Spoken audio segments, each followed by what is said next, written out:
नमस्कार।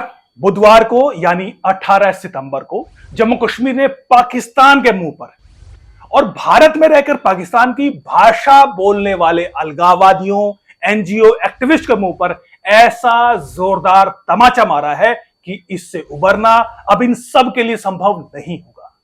लेकिन जब एक तरफ विधानसभा चुनाव के पहले फेज में जम्मू कश्मीर ने रिकॉर्ड मतदान कर इतिहास रचा हो, तो दूसरी तरफ पाकिस्तान सरकार ने जम्मू कश्मीर में गठबंधन बनाकर चुनाव लड़ने वाले नेशनल कॉन्फ्रेंस और कांग्रेस पर भरोसा जताया है। बड़ा दिलचस्प है।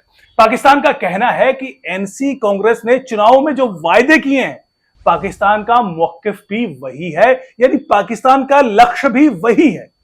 मतलब पाकिस्तान ने एक तरह से मौजूदा विधानसभा चुनाव में एनसी और कांग्रेस को समर्थन दे दिया है, उन पर भरोसा जताया है। लेकिन जम्मू कश्मीर की जनता ने पाकिस्तानी साजिश को कैसे नकारा है, आंकड़ों के आधार पर उस पर बाद में बात करेंगे। पहले बात करते हैं कि कैसे नेशनल कॉन्फ्रेंस, कांग्रेस और पाकिस्तान का कॉमन एजेंडा क्या है, जिसके लिए तीनों के विचार एक साथ मिल रहे हैं और सरेआम इसका इजहार भी कर रहे हैं। दरअसल जियो न्यूज पर हामिद मीर के शो कैपिटल टॉक में पाकिस्तान के मौजूदा रक्षा मंत्री ख्वाजा आसिफ को जम्मू कश्मीर के चुनावों पर चर्चा के लिए बुलाया गया था। चर्चा के दौरान रक्षा मंत्री ख्वाजा आसिफ ने उम्मीद जताते हुए कहा कि बहुत चांस है कि नेशनल कॉन्फ्रेंस और कांग्रेस का गठबंधन जो इस बार बना है वो हुकूमत में आए, और जैसे इन दोनों पार्टियों ने वायदा किया है आर्टिकल 370 की वापसी का, उस वायदे पर दोनों एक पेज पर है और हमारी डिमांड भी यही है कि आर्टिकल 370 की वापसी हो। यानी पाकिस्तान का मौकिफ भी यही है, पाकिस्तान की डिमांड भी यही है।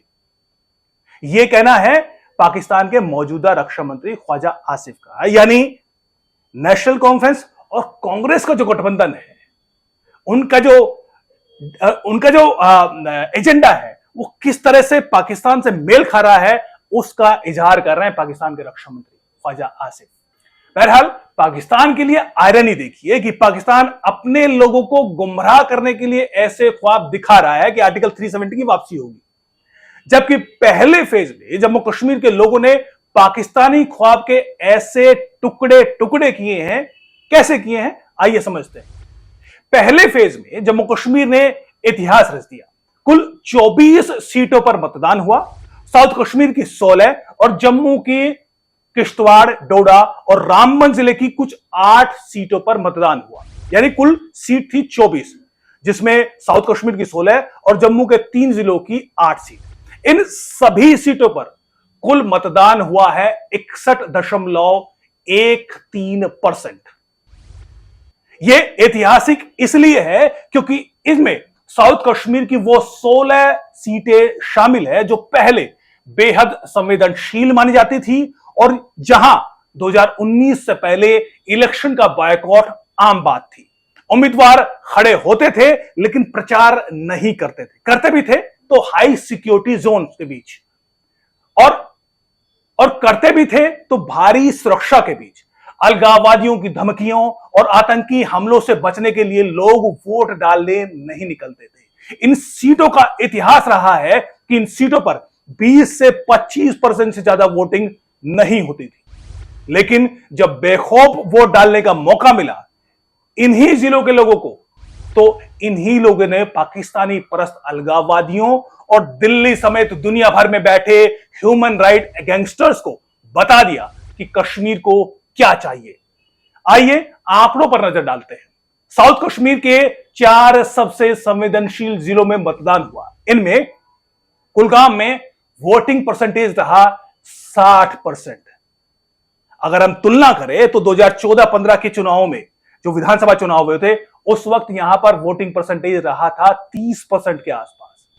दूसरा जिला अनंतनाग, यहां पर इस बार वोटिंग परसेंटेज रहा 54% से ज्यादा। 2014-15 में यहां पर वोटिंग परसेंटेज 26% के आसपास था। एक और जिला पुलवामा, यहां पर इस बार का वोटिंग परसेंटेज रहा 44%। 2014-15 में यह वोटिंग परसेंटेज 26% के आसपास था। एक और संवेदनशील जिला शोपियां, साउथ कश्मीर का, यहां पर वोटिंग परसेंटेज रहा 54%। 2014-15 में यहां पर वोटिंग परसेंटेज था करीब 27%।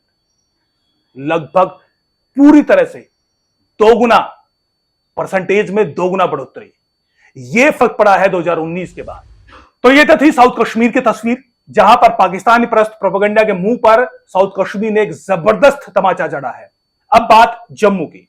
जम्मू के सबसे दुर्गम पहाड़ी क्षेत्र के 3 जिलों की 8 सीटों पर मतदान हुआ, लेकिन लोगों का उत्साह देखिए, ऐसा धुआंधार मतदान रिकॉर्ड हुआ कि मैदानी इलाकों में, शहरों में बैठे मतदाता भी ऐसा ना कर पाए। किश्तवाड़ में, यानी किश्तवाड़ जिले में कुल मतदान हुआ 80.14%। डोडा जिले में यह मतदान परसेंट रहा 71% से ज्यादा, और रामबन में यह वोटिंग परसेंटेज रहा करीब करीब 70.55%। तो ये तो आंकड़े हैं पहले फेज के। अभी बाकी बची 66 सीटों पर भी 2 फेजों में मतदान होना बाकी है। यह तय है कि आने वाले दोनों फेजेस में ऐसा रिकॉर्ड मतदान होने वाला है कि हर कोई हैरान होगा। जब स्लो पिच पर इतनी धुआंधार बैटिंग हुई हो, तो आने वाले फेजेस में पिच तो बैटिंग के लिए और शानदार ही है। यानी आने वाले फेजेस में जो मतदान की बैटिंग है वो बेहद शानदार होने वाली है।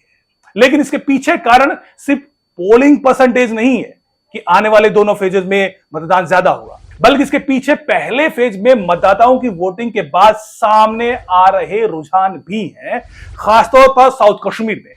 जानकार बता रहे हैं कि इस बार जनता ने राजनीति के कई धुरंधरों को पटखनी देने के लिए वोट कर दिया है।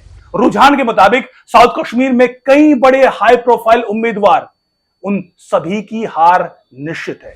इनमें कुलगाम सीट पर सीपीएम के यूसुफ तारिगामी का नाम है।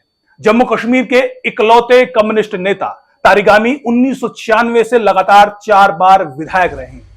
इस बार भी नेशनल कॉन्फ्रेंस और कांग्रेस के समर्थन से वो चुनाव मैदान में थे, लेकिन रुझानों के मुताबिक इस बार कुलगाम के लोगों ने तारिगामी को घर बैठाने का फैसला कर लिया। इसके अलावा रुझान यह भी है कि मुफ्ती परिवार की तीसरी पीढ़ी की चिराग और फैमिली सीट बिजबिहारा से पहली बार चुनाव मैदान में उतरी इल्तिजा मुफ्ती भी बड़ी मुश्किल में है। खबर है कि महबूबा मुफ्ती की बेटी की राजनीति बिजबिहारा के लोगों को रास नहीं आई।